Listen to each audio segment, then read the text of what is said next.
আর মাত্র দুদিন পরেই অর্থাৎ আগামী ১১ জুলাই থেকে শুরু হতে যাচ্ছে ঢাকা সেন্ট্রাল ইউনিভার্সিটি ২০২৫-২৬ শিক্ষাবর্ষের চূড়ান্ত ভর্তি পরীক্ষা। পড়াশোনা তো অনেকেই অনেক করেছেন, কিন্তু পরীক্ষার আগে এই ২টি দিন এবং পরীক্ষার হলে ওই ৬০ মিনিটে আপনি কিভাবে কাজ লাগাচ্ছেন তা নিয়ে আজকের প্রতিবেদনে সকল তথ্য এবং যে নির্দেশনা মানতে হবে আজকের তথ্যে বা আজকের প্রতিবেদনে থাকছে। প্রথমে রয়েছে পরীক্ষার হলে কি কি সাথে নিয়ে যেতে হবে। পরীক্ষার দিন সকালে তাড়াহুড়া করে কোনো প্রয়োজনীয় জিনিস যেন ফেলে না যান, তাই আগের রাতেই এই জিনিসগুলো একটি ফাইলে গুছিয়ে রাখুন। যেমন রয়েছে প্রবেশপত্র। প্রবেশপত্র অবশ্যই রঙিন প্রিন্ট করে সাথে নিয়ে যেতে হবে। এইচএসসির মূল রেজিস্ট্রেশন কার্ড, অনেক কেন্দ্রে এটি চেক করা হয়, তাই এইচএসসি বা সমমান পরীক্ষার অরিজিনাল রেজিস্ট্রেশন কার্ডটি সাথে রাখা নিরাপদ বলে মনে করি।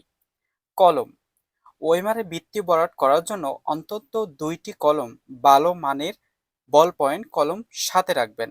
কোনো জেল কলম বা সাইন পেন কলম ব্যবহার করা যাবে না।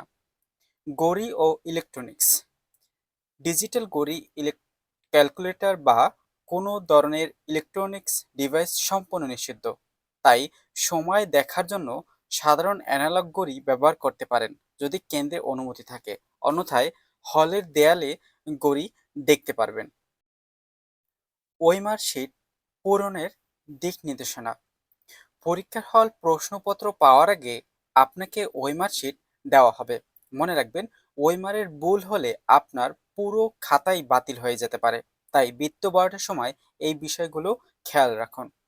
যেমন রয়েছে দেরি স্থিরভাবে পূরণ, আপনার রোল নম্বর, রেজিস্ট্রেশন নম্বর, প্রশ্নপত্রের সেট কোড লেখার সময় তাড়াহুড়া করবেন না। একটি সংখ্যার নিচে যেন ভুল করে অন্য সংখ্যার বৃত্ত বরাট না হয়ে যায়, তাই আঙ্গুল দিয়ে মিলিয়ে নিখুঁত পূরণ করুন বরাটটি। যেমন রয়েছে সেট কোড, প্রশ্নপত্র পাওয়ার সাথে সাথে আপনার প্রশ্নের সেট কোডটি ওয়েমারের শিটে নির্ভুলভাবে পূরণ করুন। এটি করতে ভুলে গেলে আপনার খাতা মূল্যায়ন করা সম্ভব হবে না। স্বাক্ষর, ওয়েমার শিটে পরীক্ষার্থীর জন্য নির্ধারিত জায়গায় আপনার স্বাক্ষর দিন এবং খেয়াল রাখুন দায়িত্বরত পরিদর্শক যেন সেখানে স্বাক্ষর করেন, অর্থাৎ আপনি যে রুমে পরীক্ষা দিবেন সেই রুমে আপনার শিক্ষক থাকবে দায়িত্বরত, সেই শিক্ষক আপনার ওয়েমারে স্বাক্ষর দিচ্ছে কিনা সেটাও আপনাকে খেয়াল রাখতে হবে। ৩ নম্বর রয়েছে ৬০ মিনিটে আপনাকে টাইম ম্যানেজমেন্ট কিভাবে করতে হবে। আপনাকে ৬০ মিনিটে ১০০টি এমসিকিউ উত্তর করতে হবে, যার মানে প্রতি প্রশ্নের জন্য ১ মিনিটেরও কম সময় পাচ্ছেন। প্রথম ধাপে রয়েছে ২৫ থেকে ৩০ মিনিটে পুরো প্রশ্নপত্রটি একবার চোখ বুলিয়ে একদম নিশ্চিত জানা উত্তরগুলো আগে দাগিয়ে ফেলবেন। কোনো কঠিন প্রশ্নে আটকে গিয়ে সময় নষ্ট করবেন না। দ্বিতীয় ধাপে যে প্রশ্নগুলোর দুটি অপশনের মধ্যে কনফিউশন কাজ করছে সেগুলো একটু চিন্তা করে দাগান। তৃতীয় ধাপে নেগেটিভ মার্কিং সতর্কতা, যেহেতু সেকেন্ড টাইমারদের জন্য ২ নম্বর কেটে নেওয়ার নিয়ম রয়েছে এবং প্রতিটি ভুল উত্তরের জন্য নেগেটিভ মার্কিং থাকে, তাই আন্দাজে বা লটারির মতো কোনো বৃত্ত বরাট করবেন না। ভুল উত্তরের কারণে আপনার অর্জিত নম্বরও কমে যেতে পারে। কেন্দ্রে যাওয়ার প্রস্তুতি, পরীক্ষার দিন জ্যাং কিংবা বৈরী আবহাওয়া যেমন বৃষ্টি থাকতে পারে, তাই পরীক্ষা শুরুর অন্তত ১ থেকে ১.৫ ঘন্টা আগে কেন্দ্রে পৌঁছানোর চেষ্টা করবেন। দেরি করে কেন্দ্রে পৌঁছালে মানসিক চাপ বেড়ে যায়, যার প্রভাব পড়ে পরীক্ষায়।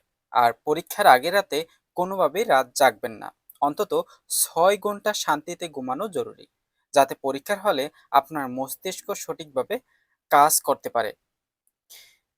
লাস্ট কথা হচ্ছে, নিজের উপর আত্মবিশ্বাস রাখুন।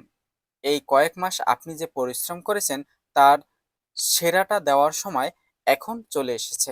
মহান আল্লাহ নাম নিয়ে পরীক্ষা শুরু করবেন, ইনশাল্লাহ জয় আপনারই হবে।